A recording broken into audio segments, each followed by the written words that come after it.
L'hebdo politique.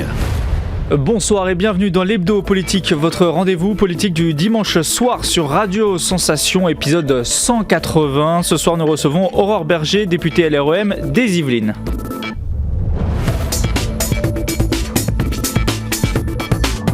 L'hebdo politique.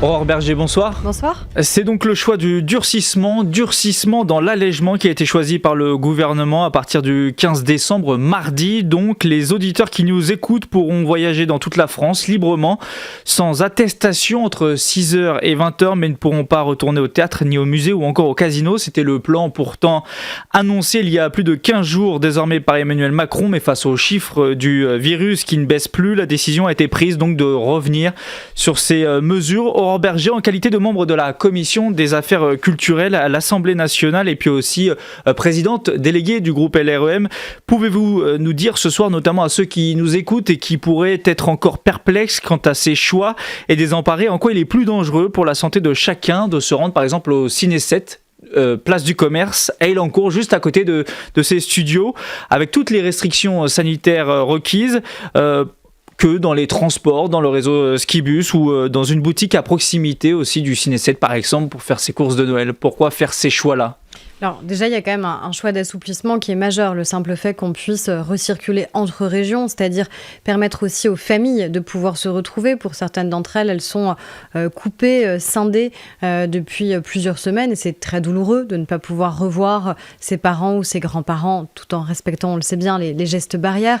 Donc ça, c'est quand même une flexibilité extrêmement importante, ne plus avoir besoin de faire son attestation qui était vécue parfois comme une contrainte supplémentaire ou une infantilisation aussi par certains. Le fait surtout qu'on puisse se retrouver à Noël, je crois que ça, tout le monde l'espérait. Après, évidemment, on a des contraintes qui restent. On a des contraintes qui restent parce que malheureusement, le virus reste extrêmement présent, pas uniquement en France. Vous voyez que ces restrictions, elles existent dans de très nombreux pays et notamment pays européens. Et que les pays qui n'avaient pas mis en place de restrictions, je pense à la Suède, aujourd'hui sont complètement débordés et ne savent plus faire face. Alors, pour répondre à votre question sur est-ce que c'est plus dangereux d'aller au ciné, personne ne dit que c'est plus dangereux. Personne ne dit que c'est plus dangereux. Pourtant, c'est quand même, j'imagine, ce qui est étudié pour faire ces choix-là. C'est le risque sanitaire. Évidemment, c'est le risque sanitaire. Mais le risque sanitaire, c'est pas de dire que c'est plus dangereux d'aller dans un cinéma que dans une boulangerie, que d'aller au théâtre versus prendre les transports. C'est comment on fait pour éviter au maximum le brassage. Comment on fait pour éviter au maximum qu'il y ait d'autres motifs légitimes pour sortir ? Je suis la première à avoir envie que les lieux culturels rouvrent. Je me bats en permanence sur le sujet. Je me bats budgétairement pour continuer à augmenter le soutien au spectacle vivant, le soutien à l'audiovisuel, le soutien au cinéma, le soutien aux livres. Donc vraiment, je peux vous assurer que c'est mon angoisse de cette période, c'est que des artistes ne puissent plus vivre de leur travail et se disent c'est un crève-cœur, mais j'ai plus le choix, je peux plus continuer à faire mon métier. Et donc je vais devoir faire autre chose, c'est que des lieux culturels ferment. Mais on doit à la fois maintenir un soutien budgétaire important, ça veut dire qu'il faut que le gouvernement, que le quoi qu'il en coûte, continue pour le monde de la culture. Ça, c'est un impératif. Et d'autre part, il faut malheureusement accepter encore quelques restrictions. Que dites-vous il y avait une fronde au début du deuxième confinement concernant les libraires, une incompréhension, une colère qui était montée, un sujet qui avait été porté. Visiblement, il y a la même incompréhension et colère qui monte concernant les salles de théâtre, de cinéma. Qu'est-ce que vous dites à tous ces travailleurs du spectacle, créateurs, producteurs, mais aussi consommateurs de ces lieux culturels ? Quel message vous leur envoyez aujourd'hui ? Au-delà des aspects financiers, il y a aussi un aspect moral très important. C'est une bouffée d'oxygène très importante. La période est compliquée depuis des mois, voire des années en France. Aujourd'hui, on ne peut toujours pas aller au cinéma. Qu'est-ce que vous dites à tous ceux qui nous écoutent ? Déjà, je leur dis que je les comprends. Ça suffira probablement pas à les satisfaire, mais je leur dis qu'évidemment je les comprends et que j'étais la première à espérer et à souhaiter qu'on puisse encore une fois rouvrir les théâtres, les salles de cinéma, les cirques, tous les lieux et les espaces culturels, les musées aussi évidemment qui s'y étaient préparés. Je leur dis qu'il faut qu'on soit à leur côté. Je dis aussi à l'audiovisuel qu'ils doivent jouer le jeu. On doit avoir réellement des captations. Ça n'a pas été le cas suffisamment. On doit pouvoir aller dans les salles de théâtre, les salles de spectacle vivant vivant, des scènes musicales. On doit pouvoir capter ce qui s'y passe, capter les créations pour ensuite les montrer à l'ensemble du public. On doit accompagner mieux le spectacle vivant pour permettre cette numérisation-là. Mais après, rien ne remplacera le lien avec le public. Ça, c'est certain. Et donc, ça veut dire qu'il faut impérativement qu'on réussisse à garantir cette ouverture début janvier parce que nos lieux culturels ont besoin du public pour vivre et le public a besoin de la culture pour aller mieux. Soyons clairs, les choses vont sûrement évoluer début janvier, mais elles pourraient être encore repoussées d'ici le 7 janvier, puisque c'est la date qui a été mentionnée par Jean Castex, le Premier ministre. Le 7 janvier, on ne peut pas dire officiellement que tous ces lieux culturels vont rouvrir. Non, mais comme on ne pouvait pas le dire pour le 15 décembre, puisque vous saviez bien que le 15 décembre, c'était au conditionnel. C'était si et seulement si les indicateurs sanitaires c'est envisageable étaient clairement de repousser bons. encore. Personne ne le souhaite. Personne peut souhaiter quelque chose comme cela. On en a besoin. Et je pense garder en tête. Vous avez raison. Aussi en termes de santé, on en a besoin. Ça vous inquiète ça, le moral des Français, de ceux que vous côtoyez Je suis très inquiète là-dessus. Je suis inquiète sur le moral des personnes âgées qui disent mais moi je suis en fin de mon parcours et j'ai eu beaucoup de témoignages en ce sens. Et donc finalement, j'ai pas le temps d'attendre pour vivre ce qui me reste à vivre. Donc oui, je suis très inquiète. Et c'est pour ça notamment qu'on a maintenu les visites des familles, en particulier dans les EHPAD, parce qu'on sait bien que s'il y a plus contact avec votre famille, alors à quoi bon ? Je suis inquiète pour le moral des jeunes parce que ils sont habitués à vivre ensemble, à travailler ensemble, à étudier ensemble, et du jour au lendemain, on a rompu aussi une partie de ces liens sociaux, même s'ils peuvent se maintenir sous d'autres formes. Et donc oui, sur cette santé mentale aussi qui est la nôtre, je crois qu'il y a une vraie alerte, et c'est vrai que la culture, encore une fois, nous aide à vivre et nous aide à surmonter ces moments-là en nous permettant de respirer, en nous permettant de nous évader, et je crois que c'est pour ça qu'on en a plus que jamais besoin. L'objectif, c'est d'éviter forcément un troisième confinement. Pourquoi avancer le couvre-feu d'1 heure ? Qu'est-ce que ça va changer d'un point de vue fondamental et notamment pour éviter les contaminations ? On a du mal à comprendre 20h ou 21h.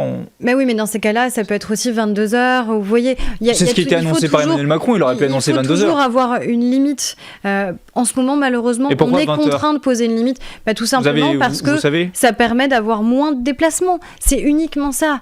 C'est-à-dire que plus vous contraignez, malheureusement, et moins vous avez de déplacements. Et donc, moins vous avez de déplacements, moins vous avez de brassage de population. Vous voyez bien que le rebond... Mais plus de concentration éventuellement aussi dans les commerces à l'approche de Noël, entre 18h et 20h. Il n'y a pas plus de concentration dans les commerces puisqu'il y a des jauges à respecter dans les commerces. Il y a des jauges à respecter, mais les gens vont devoir faire leurs courses ou alors on les pousse aussi à consommer en ligne. Non, mais on a volontairement rouvert les commerces. Étaler, ça permet aussi de... On a étalé puisqu'on a permis... C'est ce qui était envisagé dans les transports en commun à la fin du premier confinement, c'était d'étaler les heures de transport pour pas qu'il y ait de concentration. On a permis la réouverture des commerces, en particulier de nos petits commerçants, ceux qui font vivre nos centres-villes, nos centres-bourgs. On a permis que ce soit le cas dès la fin novembre, pour qu'il y ait un week-end supplémentaire, pour que les gens justement aient le temps et quand même 4 semaines, c'est long, 4 semaines, plusieurs week-ends. On a permis la réouverture aussi de nos commerces le dimanche pour faciliter, pour étaler, pour faire en sorte, encore une fois, qu'on puisse faire appel à nos commerces de proximité plutôt que d'aller en ligne ou dans des grands centres pour faire ses courses. Mais oui, malheureusement, on n'a pas d'autre choix que d'arriver à limiter les déplacements. Je crois que ça ne fait plaisir à personne, ni de le subir, ni d'avoir à le mettre en place. Mais vous savez, ce serait irresponsable de faire autre chose. Il y a quelques semaines au Sénat, le sénateur LR disait il faut tout rouvrir. Il faut ouvrir les restaurants, il faut ouvrir les bars, il faut ouvrir les discothèques. Enfin, ça aurait été de la folie. On ne peut pas assumer... Enfin, qu'est-ce qu'on dira à nos soignants ? Qu'est-ce qu'on dira à l'hôpital ? Qu'est-ce qu'on dira à ceux qui travaillent en EHPAD ? Ce qui est perturbant aussi, c'est ces changements toutes les 2-3 semaines. On se dit pourquoi finalement ne pas être resté sur le même schéma ? Et pourquoi ces changements Parce qu'on a besoin... Beaucoup de gens qui ne sont pas forcément trop basés sur l'actualité peuvent ne pas comprendre, ne pas suivre tout ça. Je crois que tout le monde comprend les risques. Tout le monde comprend les risques parce qu'on a tous vécu à un moment, soit on a été malade, soit on a vu des personnes malades et on a vu les séquelles que ça pouvait emporter. On a vu des personnes mourir au sein de nos entourages. Donc on connaît des soignants. Donc on sait les risques. On sait les risques. C'est pas une petite grippette comme certains aimeraient encore le faire croire dans des grandes théories complotistes. Non, malheureusement, c'est un virus qui tue et il suffit de voir, encore une fois, à l'étranger, l'étranger et pas loin de nous, ceux qui se disaient on ne fera rien, on ne mettra en place aucune barrière, aucune protection, aucune interdiction, on laissera vivre au maximum et on aura peut-être une immunité collective. Mais on voit les dégâts que ça fait en Suède ou aux États-Unis, ça fait des ravages. En Grande-Bretagne, ce sont des centaines de milliers de morts qui sont emportés. Aujourd'hui, on a eu 50 000 morts dans notre pays et on sait bien que si ces mesures n'avaient pas été mises en place, c'est beaucoup plus de personnes, non seulement qui seraient décédées, mais aussi des séquelles. Les personnes qui passent en réanimation, c'est pas de la convalescence, la réanimation. En réanimation, 4 personnes sur 10 en décèdent et les autres, pour beaucoup d'entre eux, ont ensuite des séquelles parfois tout au long de la vie. Bon, on parlait du moral. Pour remonter le moral, on pourra quand même fêter Noël sans restriction particulière, en tout cas le réveillon. Pas le 31, puisqu'il y aura le couvre-feu en vigueur pour Noël. Combien vous serez à table? Est-ce que vous allez porter le masque, rester loin peut-être de votre grand-mère ou grand-père, sans rentrer évidemment dans votre intimité, mais voilà. Pour Noël, comment ça va se passer chez vous? Je vais retrouver mes parents que je n'ai pas vus depuis plusieurs semaines, puisque de fait ils ne sont pas dans la même région et donc on ne pouvait plus se voir, donc c'est très douloureux de ne plus pouvoir voir ses proches. Donc déjà c'est la première chose, moi je suis heureuse de pouvoir les retrouver, mais je ne vais pas pouvoir les serrer dans mes bras, je ne vais pas pouvoir les embrasser. Donc vous allez respecter tous ces gestes-là et vous dites à ceux qui nous écoutent aussi. Et parce que je ne veux pas prendre le risque pour eux de pouvoir les contaminer, parce que je peux être asymptomatique, parce que... Il y a des risques que les gens ne respectent pas tous les gestes barrières, on sait qu'on peut aussi s'emporter d'un point de vue émotionnel quand on se retrouve en famille, embrasser la grand-mère, le grand-père, c'est aussi quelque chose de très naturel. Oui, c'est quelque chose de très naturel, mais ce qui est le plus naturel, c'est de protéger les gens qu'on aime. C'est de protéger les gens qu'on aime. Si on fait un réveillon à 20, si on s'embrasse tous, si on respecte plus les gestes barrières et que quelques jours, quelques semaines après, les personnes âgées qui étaient autour de la table, elles sont sur un lit de réanimation, je crois que ça, on s'en remettra jamais. Et donc vraiment, je pense que tout le monde est responsable. Je pense que ça, il n'y a plus besoin de le dire aux gens. Je pense que les gens ont compris. Les gens ont compris que ce Noël-là, ce sera un Noël particulier. Et après tout, c'est pas si grave. C'est pas si grave de se dire qu'on va faire cette petite concession pour cette année. Alors oui, c'est douloureux. Oui, on aimerait pouvoir se retrouver à plus. Oui, je comprends que quand on est jeune, on a envie de faire la fête pour le 31. Et je l'ai fait aussi. Et qu'on n'a pas forcément envie juste d'être en famille ce jour-là. Aurore Berger, à 18 ans, aurait respecté les règles du 31 décembre si vous aviez aujourd'hui 18 ou 19 ans. Il n'y a pas le choix de toute façon. Il y a un couvre-feu qui sera mis en place.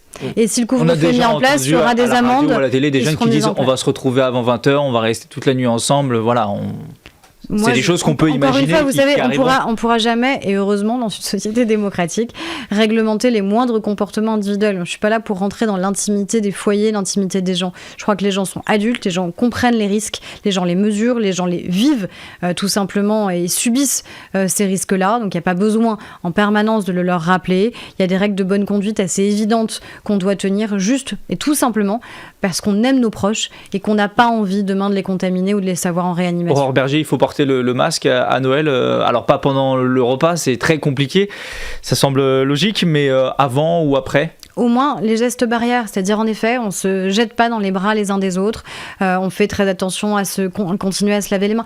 Tous les gestes barrières doivent continuer.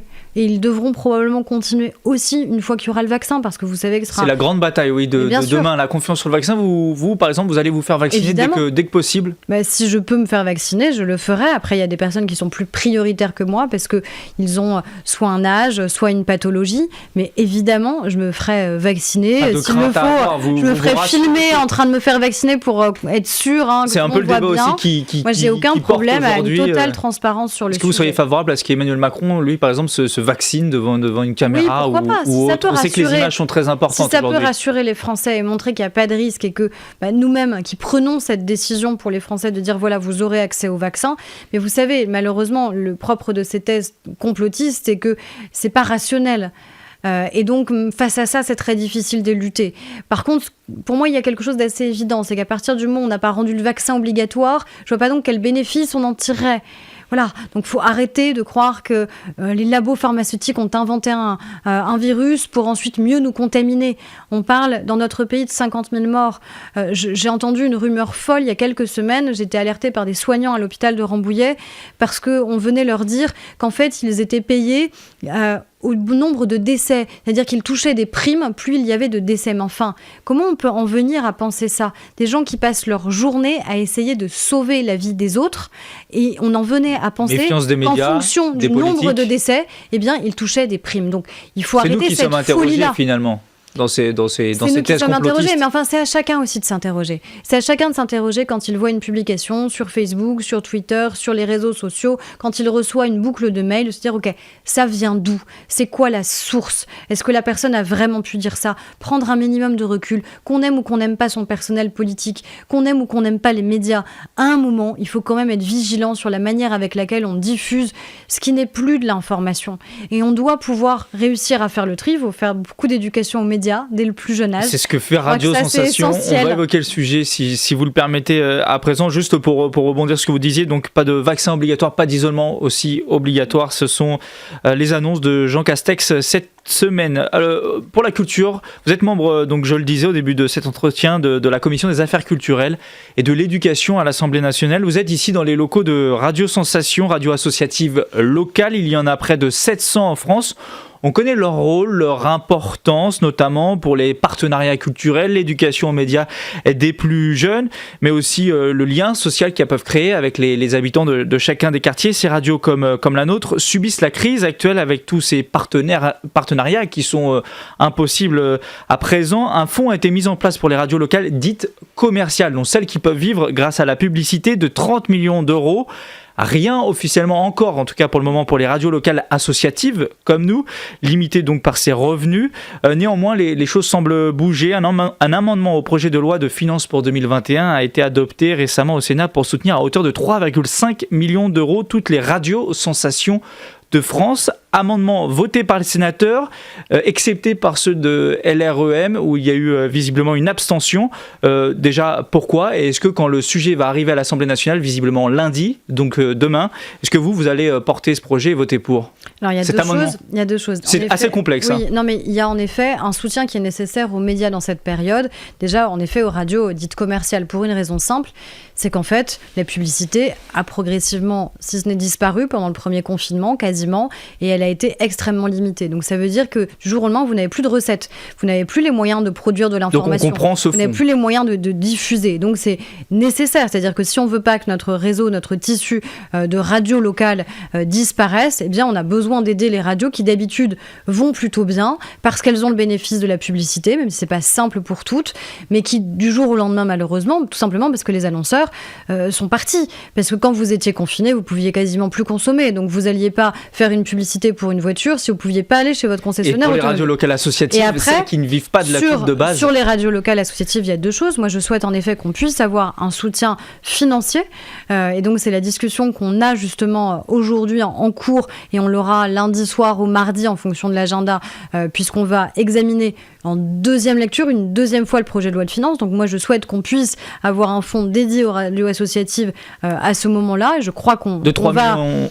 C'est ça qui va se discuter. Donc moi, je souhaite qu'on puisse avancer. Je dis aussi aux collectivités locales qui financent les radios locales, et en particulier associatives, qu'elles doivent aussi maintenir leurs engagements et leur soutien. C'est pas le cas dans tous les territoires. Et donc ça, c'est nécessaire. Il faut que l'État soit à nouveau au rendez-vous, évidemment. C'est-à-dire qu'il continue à abonder les radios locales associatives. Et il faut aussi que les collectivités locales jouent le jeu. Est-ce que vous allez voter pour, du coup, ou vous allez en discuter ? Ce n'est pas arrêté aujourd'hui. Non, mais en discuter parce que moi, je souhaite qu'on aboutisse. Je souhaite que ça fonctionne. Je souhaite qu'on puisse, en effet, avoir ce fonds et qu'on puisse, du coup, avoir une subvention directe, une aide directe aux radios locales associatives. Est-ce que vous savez pourquoi les sénateurs LREM se sont abstenus ? Je ne suis pas au Sénat, donc vous savez, je ne peux pas suivre l'ensemble des débats quand ils sont au Sénat. Moi, je suis ceux qui ont lieu à l'Assemblée. Et puis, de toute façon, après le Sénat, il y a l'Assemblée nationale et c'est à l'Assemblée qu'on arbitrera. Alors, prêchons encore un peu pour notre paroisse. Radio Sensation émet désormais sur Paris et dans toute la région Île-de-France grâce à la radio numérique terrestre, dite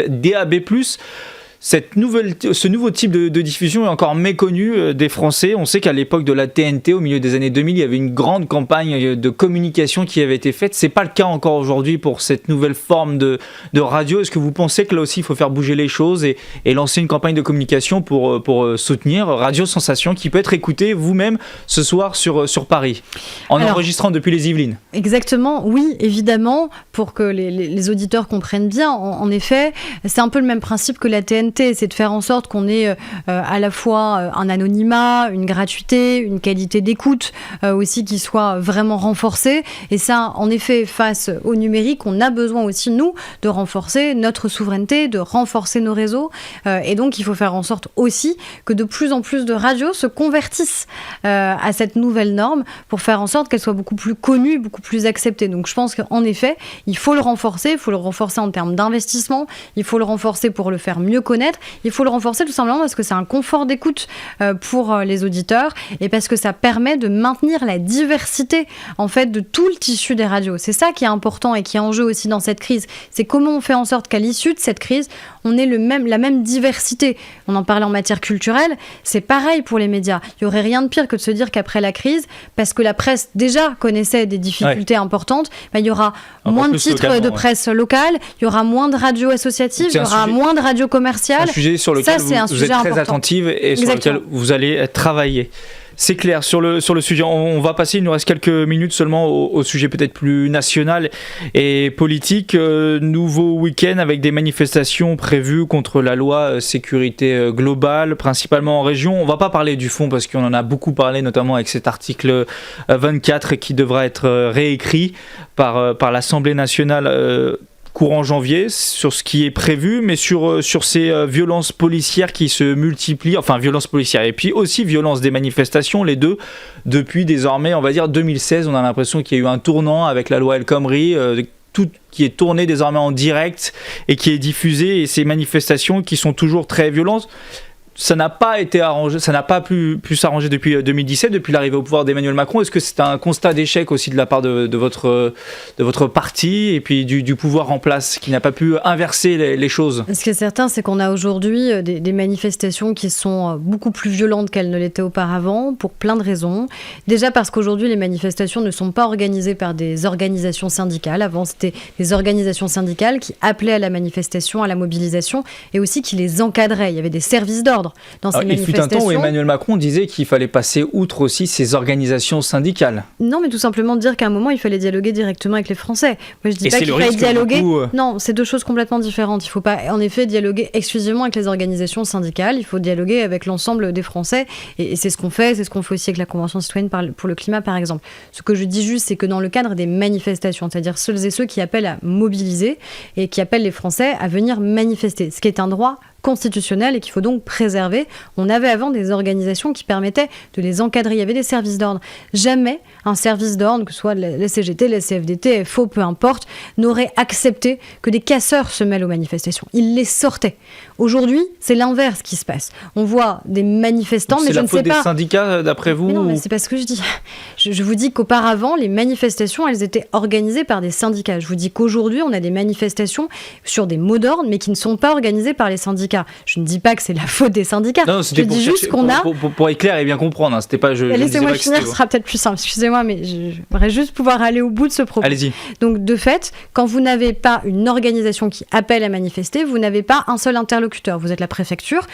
Vous ne savez pas vraiment qui est celui qui pilote la manifestation, qui est celui qui l'organise. Vous n'avez pas un service d'ordre face à vous qui va pouvoir aussi, de fait, refuser que d'autres entrent dans les manifestations. Et vous voyez que dans les manifestations qui sont de plus en plus violentes, de plus en plus tendues, eh bien, vous avez prétendus manifestants qui finalement acceptent ces violences, qui se mêlent aux casseurs, voire qui protègent les casseurs. Et ça, malheureusement, c'est quasiment systématique. Alors qu'auparavant, encore une fois, on ne les acceptait pas, on les refusait et on les mettait hors de la manifestation. Donc ça, c'est un point qui est essentiel et qui a radicalement changé aussi la manière dont ces manifestations sont organisées. Et puis après, je pense qu'il y a eu une habitude aussi où on se dit finalement... C'est comme ça. Et à chaque manifestation, on aura de la violence.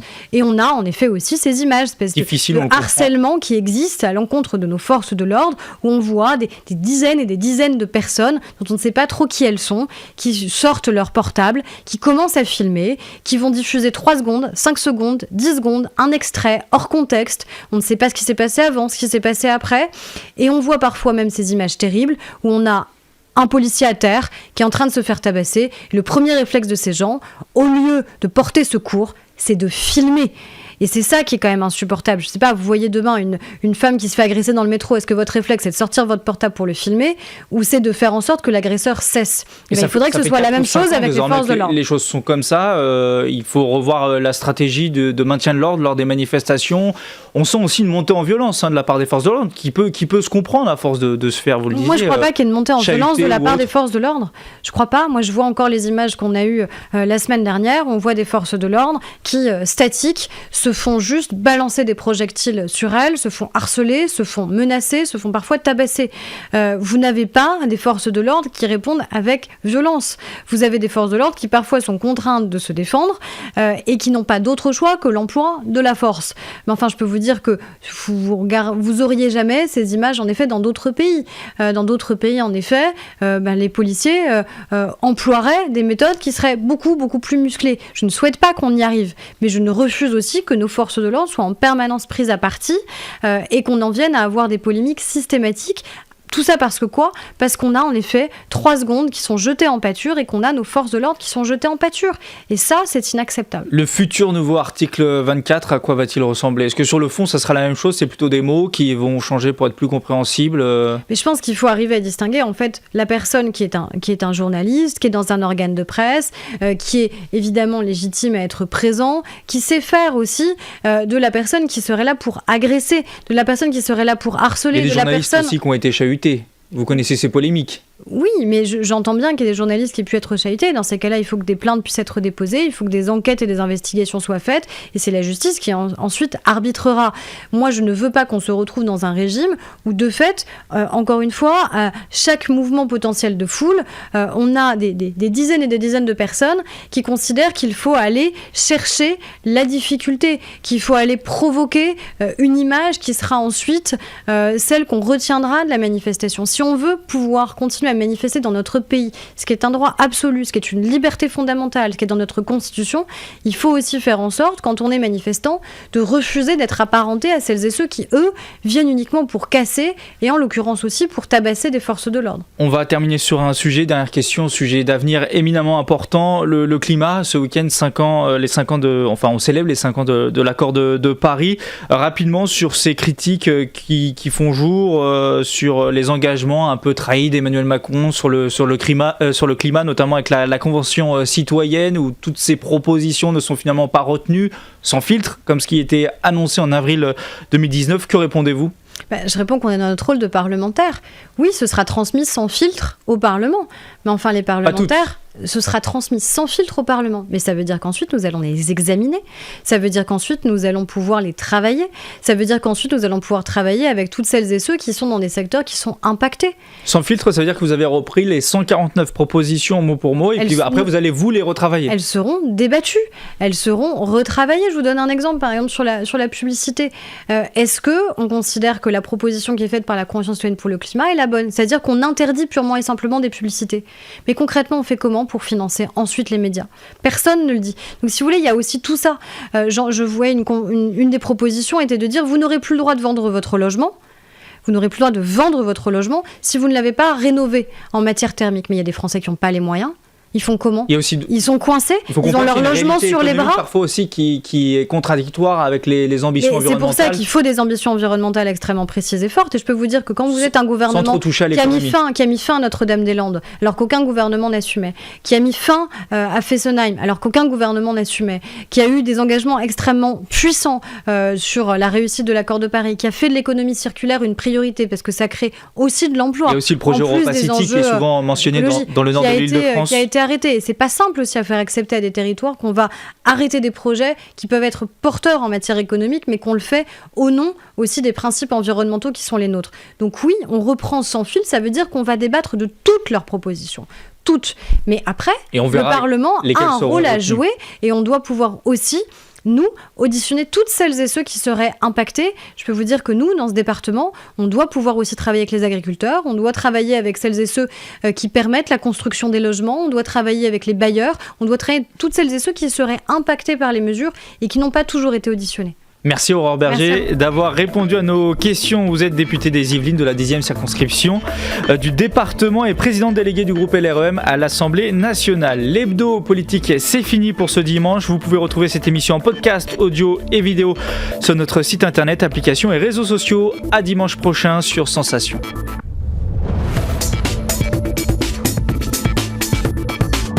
L'hebdo politique.